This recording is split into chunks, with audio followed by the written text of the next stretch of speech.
Hi boys and girls, today we're looking at input and output machines, and I just want to show you the way that I do input and output machines because I think it comes from Jump Math. It's how I learned to do it from Jump Math, and I think it's the easiest way, and I didn't see it in the Moodle lesson that I put into Google Classroom for you. So I will try and explain it to you and just show you how they do it in Jump Math because it's pretty easy. One thing that they do in Jump Math is they always have the input going up by the same amount each time.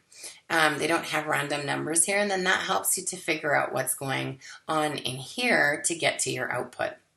Okay, so in here, if we had a process that was happening here where we're multiplying by 3, 1 times 3 is 3, 2 times 3 is 3, or 6. What am I doing here? And 3 times 3 is 9, and 4 times 3 is 12. So often with the tables, what we'll have is that they won't show you this part right here. They'll ask you to figure out what's going on. And in the way that they do it in Math Makes Sense is to get you to guess what is going on between here and here. And that's okay if there's only one process happening, but if there's 2 processes or more happening, then it can be really hard to figure that out. So the first thing that they do in Jump Math is tell you that you have to figure out the gap. And the gap that they're talking about is, what is the difference between that number and that one? What's the difference between this one and this one and this one and that one? So in here, the first thing I do is I figure out, does it go up or down? And I count it on my fist. I'll start with the fist, and I'll say 3 and count up to 6. 3, and for every number I count up, I lift a finger. So 3, 4, 5, 6, I've got 3. So I'm going to write a plus 3 here. 6, 7, 8, 9, that's another plus 3. And then 9, 10, 11, 12, that's another plus 3. Okay, so anytime I see that we're going up by the same number each time, it's a sign that we're multiplying. In this case, we're multiplying by 3, and you know that because that was what we had done here before.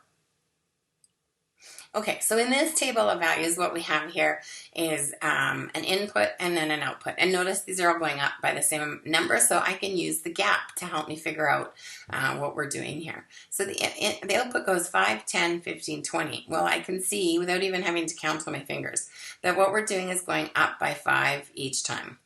And so if we're going up by 5 each time, I know it's a sign that we're multiplying by 5. So I'm going to just try this out. 1 times 5 is 5. 2 times 5 is 10. 3 times 5 is 15.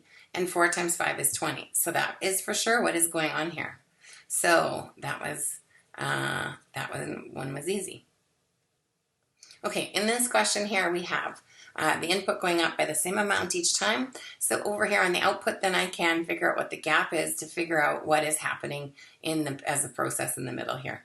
So how much is it going up by? 5, 6, 7, 8. That one's plus 3. 8, 9, 10, 11. That's another plus 3. 11, 12, 13, 14. That's another plus 3. So I know I'm multiplying by 3. So let's try that out. 1 times 3 equals, what doesn't equal 5? What would I need to do? What else would I need to do to get to 5? Well, I have to add something.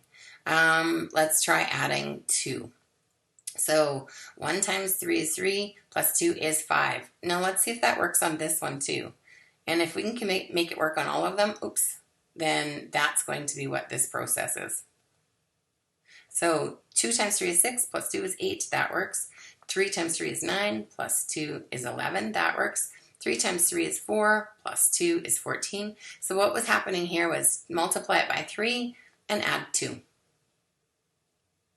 Okay, we'll do another one that has more than one thing going on in here. Okay, so this is going up 5, 6, 7, 8. It's going up consistently, so I know I can do the gap on here. I can figure out what the gap is. And so counting up from 24 to 29, so 24, 25, 26, 27, 28, 29, that's going up by 5. And then from 29 to 34 is another plus 5. And from 34 to 39 is another plus 5. So I'm multiplying by 5. So let's try this out and see. Times 5. Well, 5 times 5 is 25, but the answer is 24. So what if I was to minus 1? Would that work? So let's try it out on this one here. 6 times 5 is 30, minus 1 is 29. 7 times 5 is 35, minus 1 is 34. And 8 times 5 minus 1 is 39. So the process that we were using was times 5 minus 1. So just to review, if this number here is going up by the same amount every time, if it's going up consistently, like 5, 6, 7, 8, 10, 11, 12, like it doesn't skip things, then over here, the first thing that you can do is find out what the gap is. If the gap is consistently going up by a specific amount, then we're multiplying by that amount. Okay, and then you can try that out, and if there's something else still happening, you may have to add or subtract.